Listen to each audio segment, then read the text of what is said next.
Hello friends, I am Hardik Sheta from Saraswat International Academy, Vapi. તો આજે આપણે ધોરણ 12 ભૌતિક વિજ્ઞાન ચેપ્ટર 1 વિદ્યુત ભાર અને વિદ્યુત ક્ષેત્રને આગળ વધારીશું. તો અત્યાર સુધી આપણે ભણ્યા તેમાં કયા કયા ટોપિકનો સમાવેશ થાય છે તેના પર નજર કરીએ તો આપણે વિદ્યુત ભાર ભણી લીધું, વિદ્યુત ભારનું પ્રેરણ ભણી લીધું, તેના પછી આપણે વિદ્યુત ભાર છે તેના વડે ઉદ્ભવતી અસરો જોઈ લીધી, વિદ્યુત ક્ષેત્ર, છેલ્લે આપણે ડાયપોલ સુધી ભણી લીધું, વિદ્યુત ડાયપોલ સુધી આપણે ભણી લીધું છે. બરાબર. હવે આગળ વધવાનું છે.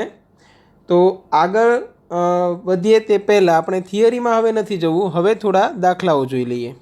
અત્યાર સુધી તમે જેટલું ભણ્યા છો તેને અનુરૂપ જે જે દાખલાઓ આવે છે ઉદાહરણમાં એ બધા આપણે જોઈ લઈએ. તો આજે આપણે થોડાક ઉદાહરણ જોઈશું, નેક્સ્ટ વિડીયોમાં પણ થોડાક ઉદાહરણ જોઈશું. એવી રીતે આપણે ઉદાહરણ 1.1થી લઈને ઉદાહરણ 1.10 સુધી પહોંચવાનું છે. બરાબર. પાછી આપણે થિયરી આગળ વધારીશું.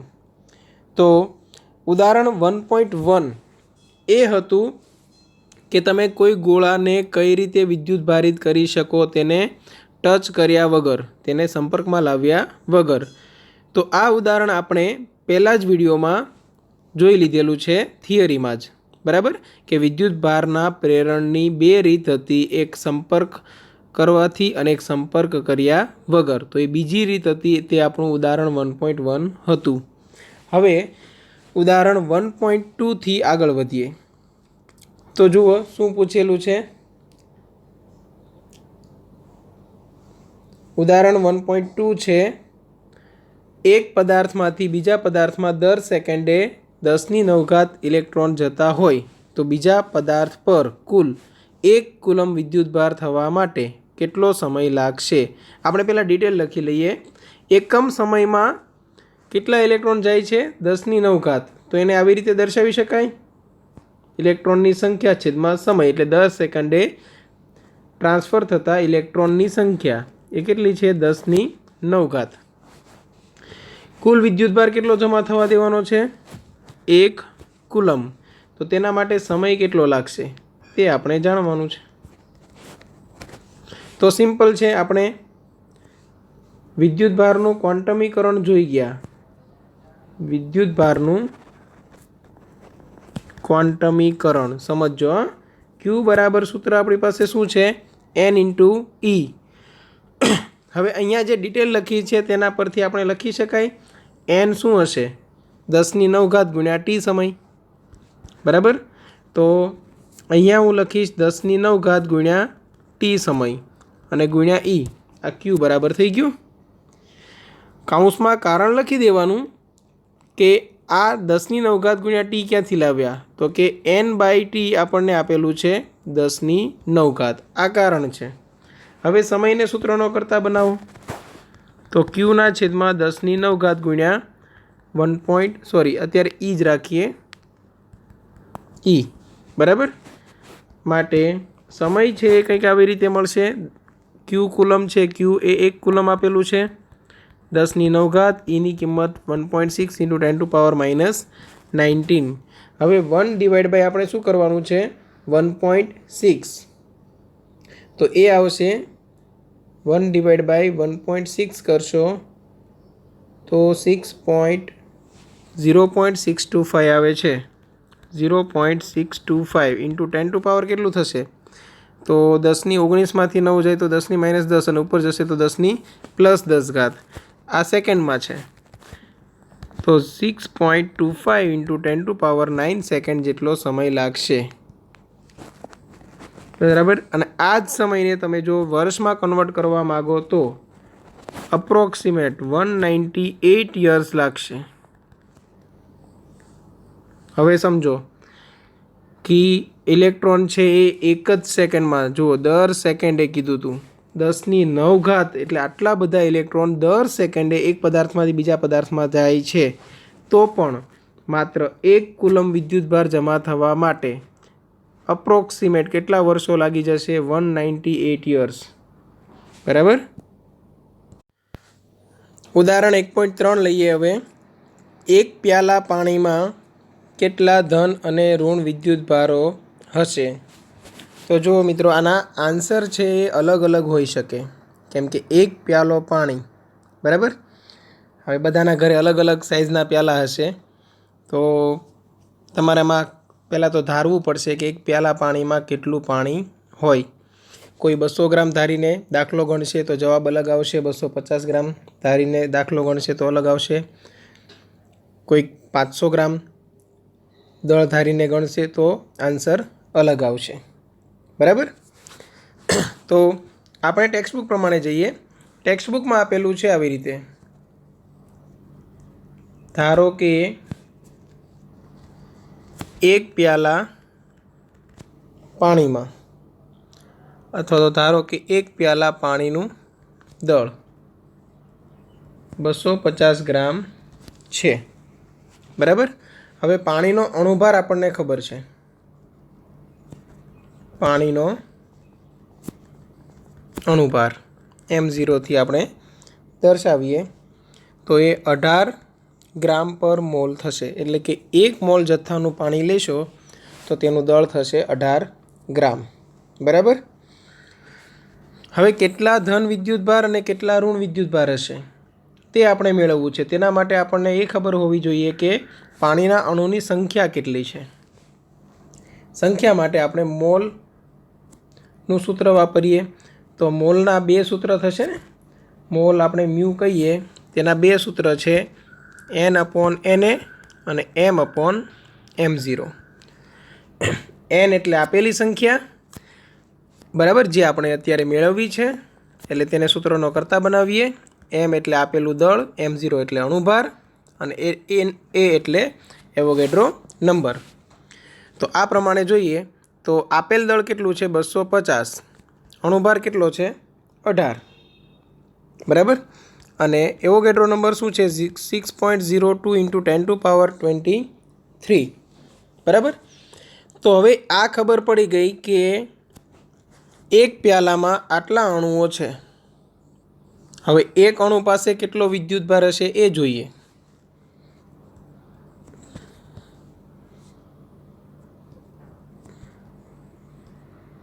તો એક પાણીના એક અણુ પાસે, એટલે તમારે વ્યવસ્થિત લખવું પડશે આ રીતે, પાણીના એક અણુમાં કુલ 10 પ્રોટોન અને 10 ઇલેક્ટ્રોન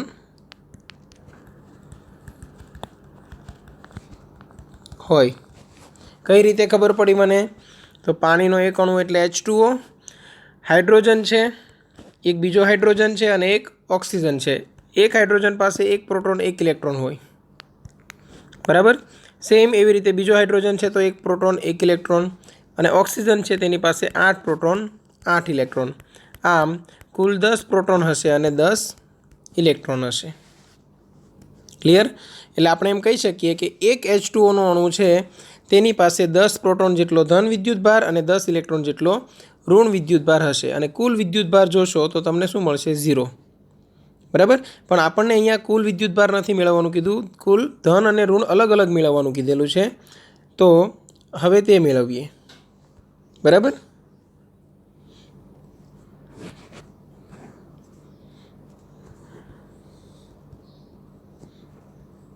તો એક પ્યાલા પાણીમાં કુલ વિદ્યુતભાર, બરાબર, ધન કે ઋણ. ધન કે ઋણ એવો શબ્દ એટલા માટે વાપર્યો કે મૂલ્ય સમાન હશે, ખાલી તેમની જે પ્રકૃતિ છે એ અલગ અલગ હશે. કોઈકની ધન પ્રકૃતિ હશે, અમુકની ઋણ, બરાબર. તો એ વિદ્યુતભાર Q બરાબર આપણે શું લખી શકીએ? તો Q બરાબર આપણે એમ લખી શકાય કે એક તો અણુઓની કુલ સંખ્યા એટલે N, બરાબર. અણુઓની કુલ સંખ્યા N ગુણ્યા એક અણુ પર વિદ્યુત ભાર. N આપણને મળી ગયેલું છે, કેટલું છે? તો કે 250/18 ગુણ્યા 6.02 × 10⁻23. 250/18 ગુણ્યા 6.02 × 10⁻23. एक अणु पर विद्युतभार 10 इलेक्ट्रॉन जेटलो एटले 10 गुण्या 1.6 गुण्या 10⁻⁻⁹ बराबर। आ केल्क्युलेशन करशो तो तमारो आंसर आवशे 1.34 × 10⁻7 कूलम बराबर। तो छेल्ले तमे आंसर आवी रीते लखी शको, 1 प्याला पानी में 1.34 × 10⁻7 कूलम जेटलो धन विद्युतभार अने तेटलो ज ऋण विद्युतभार हशे बराबर। धन अने ऋण विद्युतभार समान मूल्यना हशे एटले कुल विद्युतभार थशे चोख्खो विद्युतभार 0। हवे उदाहरण 1.4 जोईए। बे बिंदुवत विद्युतभारो वच्चेना स्थित विद्युत बळ माटेनो कूलमनो नियम अने बे स्थिर बिंदुवत दळो वच्चेना गुरुत्व बळ माटेनो न्यूटननो नियम ए बंनेनो आधार विद्युतभारो अथवा तो दळो वच्चेना अंतरना व्यस्त वर्ग पर छे। जो तमे गुरुत्व बळ माटे न्यूटननो नियम जोईशो के विद्युत चुंबकीय बळ माटे कूलमनो नियम जुओ, बंनेमां एफ चले छे 1/r² ज आवशे बराबर। एटली माहिती अहींया आपेली छे। मेन क्वेश्चन तमारो नीचे स्टार्ट थाय छे, जुओ ए छे तेना बे भाग छे 1 અને 2 बराबर। तो 1 में शुं आपेलुं छे इलेक्ट्रॉन अने प्रोटोन माटे अने 2 में शुं आपेलुं छे बे प्रोटोन वच्चे लागता आ बळोना माननो गुणोत्तर परथी तेमना प्रबळतानी सरखामणी करो कि कयुं बळ वधारे स्ट्रोंग छे तेनी आपणे खाली सरखामणी करवानी छे। एटले तमारे शुं करवानुं छे, पहेला एक इलेक्ट्रॉन अने एक प्रोटोन वच्चे विद्युत बळ अने गुरुत्व बळनो गुणोत्तर मेळवવાનો छे। पछी बे प्रोटोन वच्चे लागता विद्युत बळ अने गुरुत्व बळनो गुणोत्तर मेळवવાનો छे। पहेला आटલું કરીએ बराबर। टूंकमां पहेला આપણે एक क्वेश्चन छे एनुं टेन्शन लईए, पछी આપણે बीजा क्वेश्चननुं टेन्शन लईशुं। એટલે અત્યારે ખાલી ઇલેક્ટ્રોન અને પ્રોટોન માટે અને બે પ્રોટોન માટે શું કરવાનું છે, આ બળોના માનનો ગુણોત્તર મેળવવાનો છે। તો હવે સ્ટાર્ટ કરીએ સોલ્યુશન। ए थी स्टार्ट करिए। ए में पण पहलू शुं हतुं इलेक्ट्रॉन अने प्रोटोन माटे।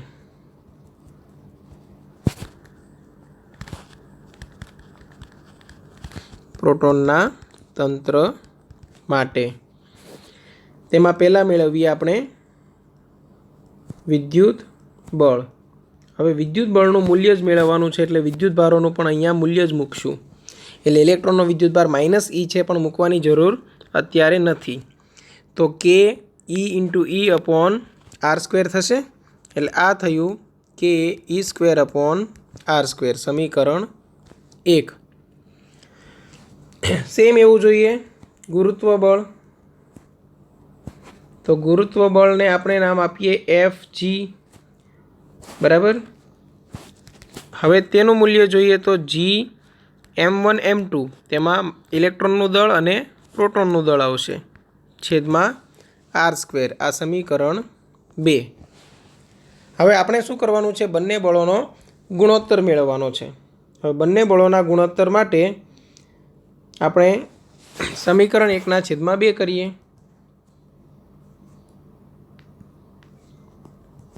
तो समीकरण 1/2 करता Fe નું મૂલ્ય છેદમાં આપણે શું કરીએ છીએ Fg નું મૂલ્ય।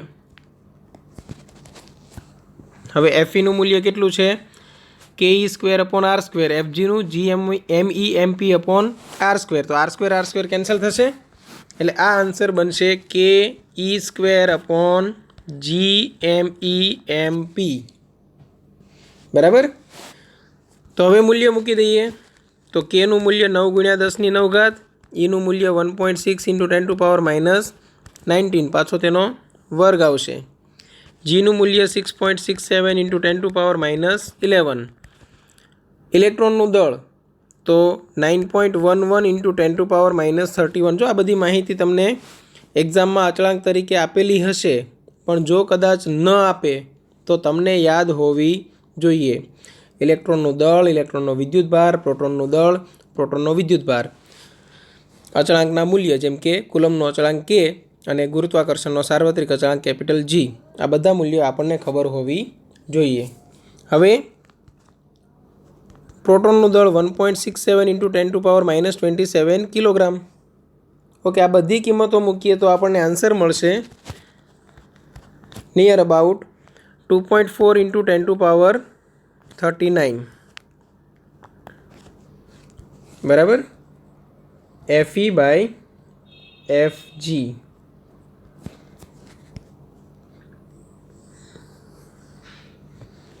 ટૂંકમાં વિદ્યુત ચુંબકીય બળ એ ગુરુત્વ બળ કરતાં 2.4 × 10⁻39 આટલા ગણું પ્રબળ હશે.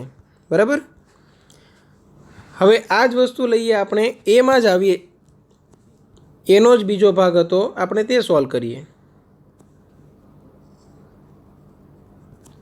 તેમાં શું હતું તો કે હવે બે પ્રોટોન વચ્ચે લેવાનું છે.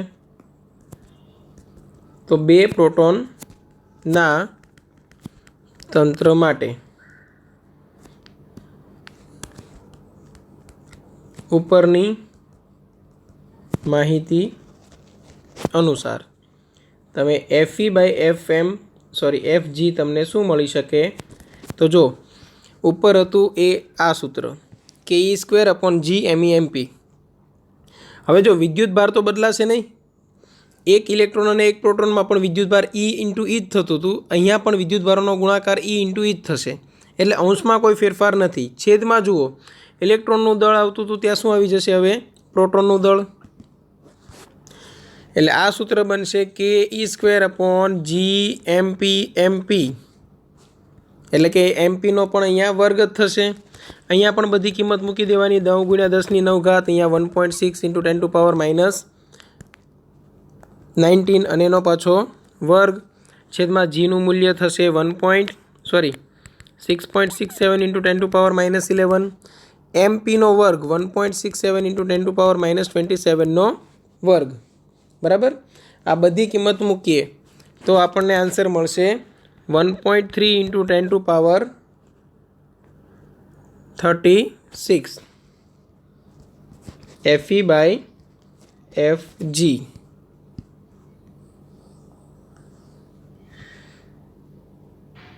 બરાબર. તો આપણા બંને આન્સર અત્યારે થઈ ગયા છે. હવે બી પર આવીએ. ઇલેક્ટ્રોન અને પ્રોટોન બરાબર કેટલા દૂર છે એકબીજાથી? 1 એંગસ્ટ્રોમ દૂર હોય ત્યારે તેમના પરસ્પર આકર્ષણ બળથી ઉદ્ભવતા ઇલેક્ટ્રોન અને પ્રોટોનના પ્રવેગ શોધો. હવે આપણને ખબર છે ઇલેક્ટ્રોન અને પ્રોટોનનું દળ આપણને ખબર છે. પ્રવેગ મેળવવા માટે બળની જરૂર પડશે. તો સૌથી પહેલાં લઈએ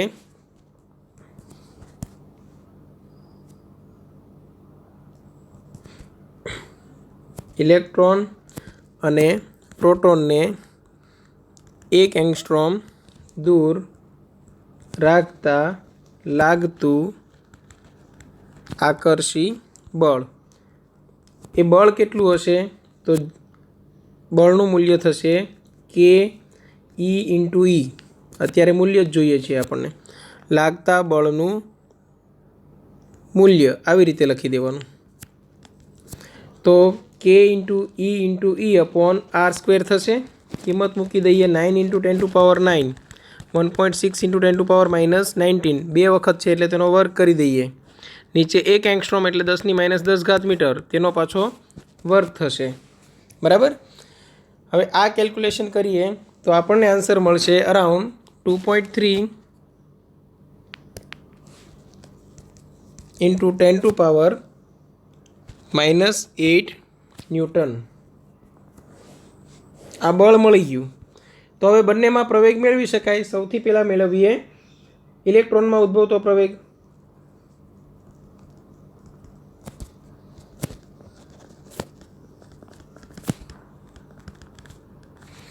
ઇલેક્ટ્રોનમાં ઉદ્ભવતો પ્રવેગ.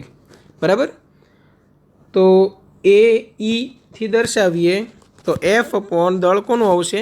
ઇલેક્ટ્રોનનું. હવે આપણને બળ કેટલું મળેલું? 2.3 × 10⁻8 ન્યૂટન. તો એ અહીંયા મૂકી દઈએ. ડિવાઈડ બાય ઇલેક્ટ્રોનનું દળ શું હતું 9.11 ઇન્ટુ 10⁻31. આવી રીતે ઇલેક્ટ્રોનમાં પ્રવેગ ઉદ્ભવે છે તે આપણને મળશે 2.5 ઇન્ટુ 10⁻22 મીટર પર સેકન્ડ સ્ક્વેર. કેલ્ક્યુલેટર લઈને તમે વેરીફાઈ કરી શકો. બરાબર. આ ઇલેક્ટ્રોનમાં ઉદ્ભવતો પ્રવેગ. હવે સેમ એવું લઈએ પ્રોટોનમાં ઉદ્ભવતો પ્રવેગ.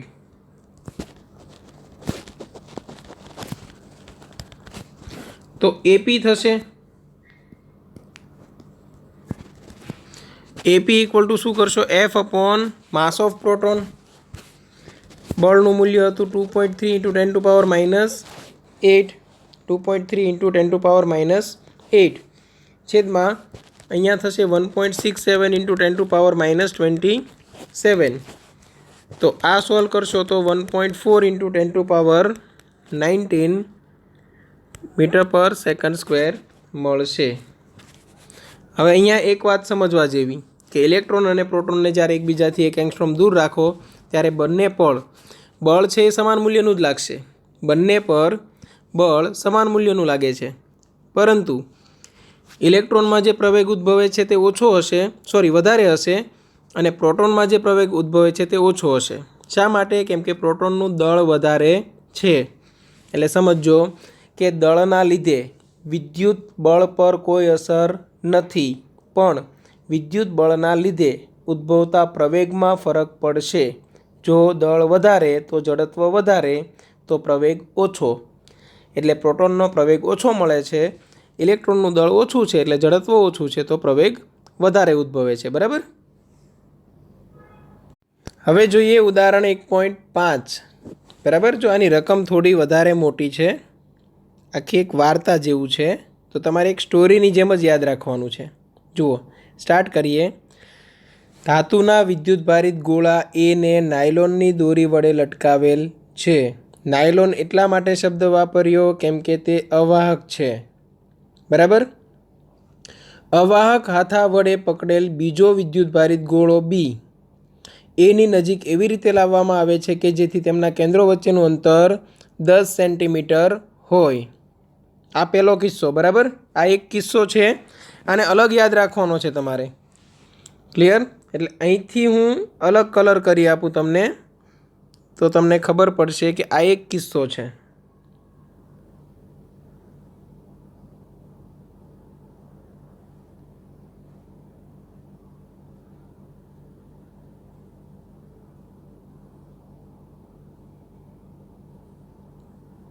બરાબર. હવે બીજા કિસ્સામાં શું કરે છે? આનાથી થતું એનું અપાકર્ષણ નોંધવામાં આવે છે. આ પણ વાક્ય પહેલા કિસ્સામાં આવી જશે. ઓકે. હવે પછીના કિસ્સામાં એ અને બીના ગોળાઓને અનુક્રમે સી અને ડી વિદ્યુતભારિત ગોળાઓ સાથે સ્પર્શ કરાવવામાં આવે છે. સી અને ડી ને દૂર કરી બીને એની નજીક તેમના કેન્દ્રો વચ્ચેનું અંતર 5 સેન્ટીમીટર થાય તેમ લાવવામાં આવે છે. કુલમના નિયમના આધારે એનું અપાકર્ષણ કેટલું થશે? એ અને સી ગોળાઓ તથા બી અને ડી ગોળાઓના પરિમાણ સમાન છે. એ પરિમાણ સમાન છે શું દર્શાવવા માગે છે? કે અહીં વિદ્યુતભાર છે સરખો વહેંચાય છે. બરાબર. વિદ્યુતભાર છે તે બંને ગોળામાં સરખો વહેંચાશે. એ અને બીના કેન્દ્રો વચ્ચેના અંતરની સરખામણીએ તેમના પરિમાણ અવગણો. અહીંયા એવું કહેવા માગે છે કે જે વિદ્યુતભારો છે તેને તમે બિંદુવત વિદ્યુતભારો ગણી શકો. બરાબર. કેમ કે એ અને બીના કેન્દ્રો વચ્ચેનું અંતર છે તેની સરખામણીમાં તેમની સાઇઝ નાની છે. ક્લિયર? તો આ એક ખાલી એમ કહી શકો કે સોલ્યુશન માટે આ વાતનું એટલું બધું ખાસ મહત્ત્વ નથી, એટલે આને પણ આપણે અલગ રાખીએ. કેમ કે રકમ મોટી છે ને, તો તમારે જેટલું કામનું છે તેના પર તમારે ફોકસ કરવું પડશે અહીંયા. તો હવે સ્ટાર્ટ પણ એવી રીતે કહીએ કે સપોઝ હું સ્ટાર્ટ કરું આવી રીતે. કિસ્સો 1. પહેલા કિસ્સામાં શું હતું? માત્ર એ અને બી. હવે ખાસ આખી સ્ટોરી સમજવાની છે શું હતી. તો ધારો કે મારી પાસે બે ગોળાઓ છે.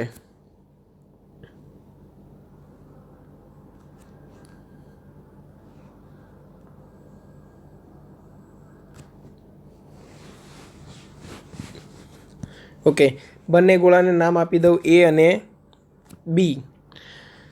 હવે ગોળા એ પર વિદ્યુતભાર ધારો કે હતો ક્યુ એ અને ગોળા બી પર વિદ્યુતભાર હતો ક્યુ બી અને બંને વચ્ચેનું અંતર, બંનેના કેન્દ્રો વચ્ચેનું અંતર આપણે રાખેલું હતું આર બરાબર 10 સેન્ટીમીટર. જુઓ છે, ધાતુના વિદ્યુતભારિત ગોળા એને નાયલોનની દોરી વડે લટકાવેલ છે. અવાહક હાથા વડે પકડેલ બીજો વિદ્યુતભારિત ગોળો બી એની નજીક રાખવામાં આવે છે. બરાબર. તો બંને ગોળાઓ પહેલેથી વિદ્યુતભારિત હતા જ, પણ વિદ્યુતભારો બંનેમાં અલગ અલગ હોઈ શકે. તો અત્યારે આપણે જોઈએ તો એ પર લાગતું અપાકર્ષી બળ, બરાબર, અહીં ગોળા એ પર લાગતા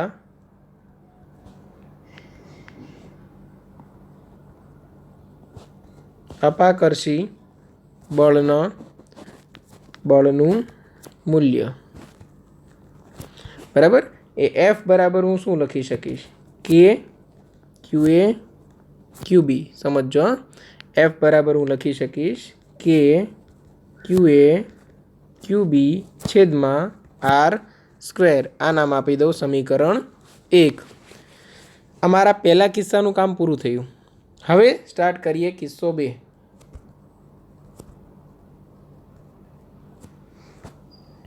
હવે બીજા કિસ્સામાં જુઓ, એ અને બીના ગોળાઓને અનુક્રમે સી અને ડી વિદ્યુતભારિત ગોળાઓ સાથે સ્પર્શ કરાવવામાં આવે છે. વિદ્યુતભાર રહિત આવશે અહીંયા, એટલે લખવામાં કદાચ મેં જ મિસ્ટેક કરેલી હશે. વિદ્યુતભાર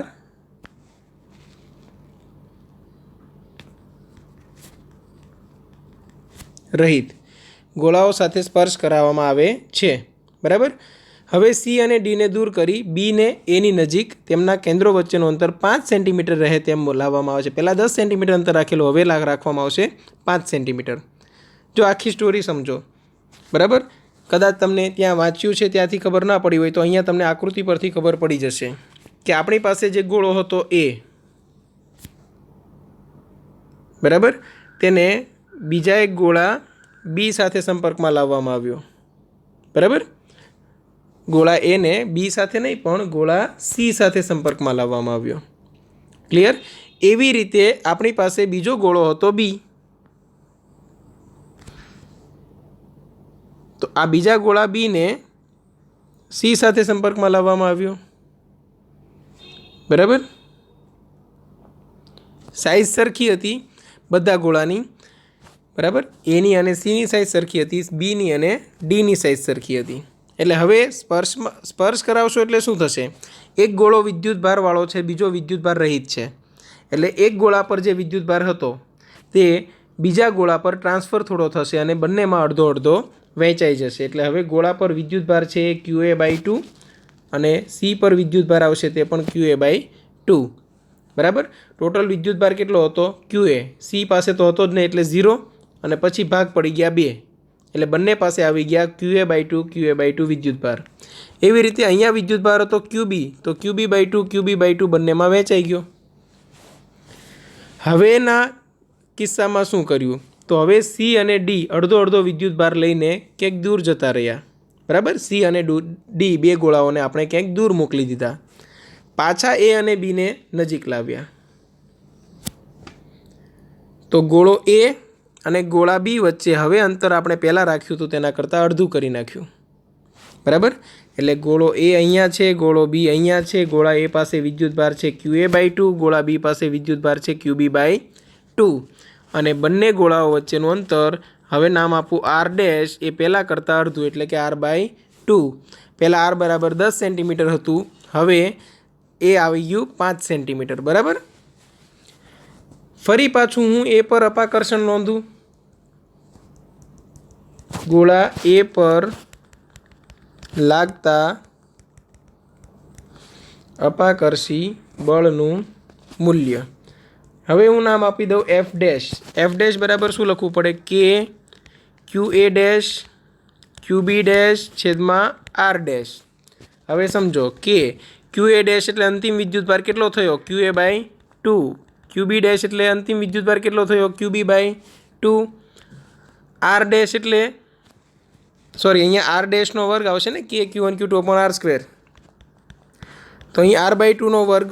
હવે સમજો અહીંયા આ 2 છે અને આ 2, 2 ગુણ્યા 2 કેટલા થશે? 4. તો અહીંયા 2 છે તેનો વર્ગ શું થશે? 4. એ 4 4 કેન્સલ થશે. હવે કેન્સલ થશે તો આન્સરમાં શું બચશે? ખાલી કે Q A Q B divide by R square. આ એફ ડેશ. સમજો હવે કે આપણી પાસે સમીકરણ 1માં કે Q A Q B divide by R square શું હતું? એફ હતું, બરાબર. તો એ જ એફ હું અહીંયા મૂકી શકું, માટે એફ ડેશ બરાબર શું થશે? એફ. બરાબર. અહીંયા કૌંસમાં કારણ લખી દેવાનું સમીકરણ 1 પરથી. બરાબર. તો આનો મતલબ શું થયો?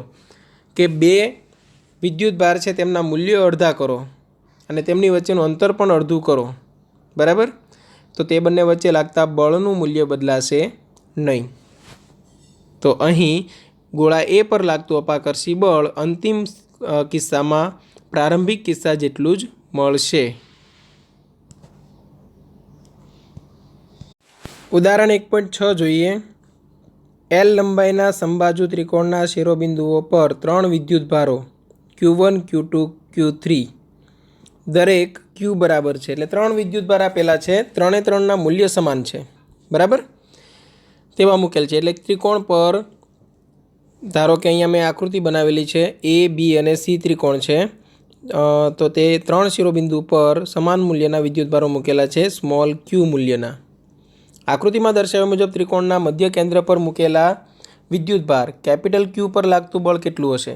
એટલે આ મધ્ય કેન્દ્ર છે અને મધ્ય કેન્દ્ર પર આપણે વિદ્યુતભાર ધારો કે મૂકેલો છે કેપિટલ ક્યુ. બરાબર. તો આ કેપિટલ ક્યુ વિદ્યુતભાર પર કેટલું બળ લાગતું હશે એ આપણે મેળવવાનું છે. બરાબર. મધ્ય કેન્દ્ર પર મૂકેલો છે કેપિટલ ક્યુ વિદ્યુતભાર આ જગ્યા પર. બરાબર. તો સાવ ઇઝી છે. પહેલાં સમજો કે કેપિટલ ક્યુ પર લાગતા બળો છે કયા કયા છે એ આપણે પહેલાં દર્શાવી દઈએ. અહીંયા કે એફ એ છે એ આપણે કહીશું કેપિટલ ક્યુ પર કેપિટલ એ વડે લાગતું બળ. એટલે કે કેપિટલ ક્યુ પર કેપિટલ એ એટલે કે અહીંયા જે બિંદુ છે તેના પર જે વિદ્યુતભાર છે તેના વડે લાગતું બળ. સેમ એવી રીતે એફ બી છે તેનો મતલબ આપણે કાઢીશું અને એફ સી. એફ બી બરાબર શું થશે? ક્યુ પર બી વડે લાગતું બળ. અને એફ સી શું થશે? ક્યુ પર સી વડે લાગતું બળ. એટલે સમજો હવે એ બળની આપણે દિશા દર્શાવીએ. તો કેપિટલ ક્યુ અને સ્મોલ ક્યુ. બરાબર. તો સ્મોલ ક્યુ વડે કેપિટલ ક્યુ પર લાગતું બળ બંને સમાન ગુણધર્મવાળા છે. સ્મોલ ક્યુ અને કેપિટલ ક્યુ એ આપણને ટેક્સ્ટ બુકમાં કૌંસમાં આપેલું છે. બરાબર. તો કેપિટલ ક્યુ પર લાગતું બળ એ વડે દર્શાવવું તો કંઈક આવી દિશામાં મળશે. બરાબર. થોડુંક વ્યવસ્થિત દર્શાવીએ.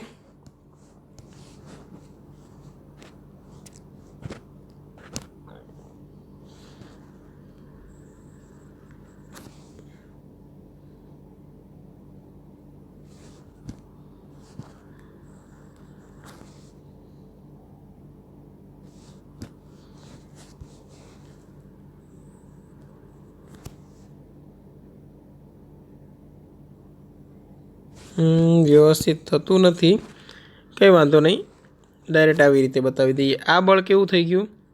F A. બરાબર. એફ બી તો આ લાઇનમાં લાગશે, બીથી ક્યુ તરફની લાઇનમાં આવી રીતે. આ એફ બી થઈ ગયું. અને એફ સી એટલે સીથી દૂર તરફ. આ ત્રણેય બળોનો સદિશ સરવાળો કરીએ ત્યારે ખબર પડશે કે કેપિટલ ક્યુ પર પરિણામી બળ કેટલું લાગે છે. તો સદિશ સરવાળો કરવા માટે યા તો હું ડાયરેક્ટ ત્રણેયને અલગ અલગ સદિશથી દર્શાવીને સીધો સરવાળો કરું તો પણ ચાલે, અથવા તો હું બળોના ઘટકો લઈ લઉં તો પણ ચાલે. તો હું અહીંયા એક કામ કરું છું, એફ બી અને એફ સીના બે ઘટકો લઈ લઉં છું. તો એફ બીનો સમક્ષિતિજ ઘટક અને એફ બીનો જ ઉર્ધ્વ ઘટક. બરાબર, શું થશે સમજીએ. તો આ સમબાજુ ત્રિકોણ છે. સમબાજુ ત્રિકોણ હોય તો આ આખો ખૂણો કેટલો બને? 60. તો આ અડધો કેટલો બનશે? 30. તો આ બાજુનો ખૂણો કેટલો બન્યો હોય? 30. તો આ ઘટક કયો બને? F B cos 30. અને ઉપરનો ઘટક કયો બને? F B sin 30. સેમ એવી રીતે આ એફ સી દેખાય તેના હું બે ઘટકો લઉં, એક નીચે તરફ અને એક ઉપર તરફ. તો અહીંયા સમક્ષિતિજ ઘટક મળે છે તે એફ સી cos 30 મળશે, કેમ કે આ એંગલ પણ કેટલો છે? 30. તો આ એંગલ પણ કેટલો બને?